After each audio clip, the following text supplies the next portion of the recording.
संगमनेर शहरात आले. नवीन घरासाठी फर्निचर खरेदी करायचंय? या ना मग. संगमनेर बस स्टँड पासून दिल्ली नाका कोलेवाडी रोड येथील संगमनेरातील फर्निचरचे भव्य परवडणारे एकमेव ठिकाण. संगमनेर शहरातील नामांकित ASP फर्निचर फॅक्टरी आउटलेट.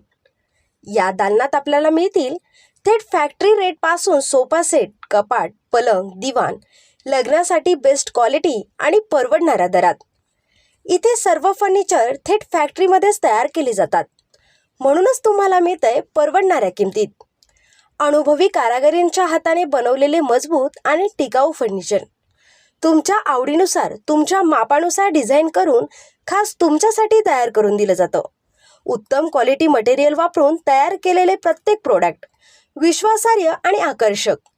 आजच ASP फर्निचरला भेट द्या आणि आपलं ड्रीम फर्निचर घेऊन जा. आमचा पत्ता दिल्ली नाका Kolhewadi road, Sangamner.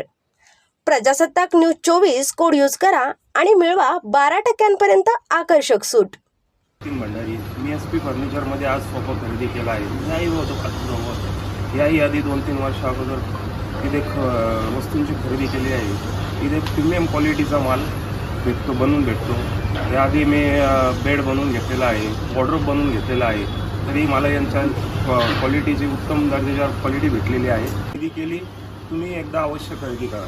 Sangamner 132 kV substation ते धांदरफळ दरम्यान उभारण्यात आलेल्या 33 kV उच्चदाब विद्युत वाहिनी विरोधात ग्रामस्थांनी जिल्हाधिकाऱ्यांकडे निवेदन दिले.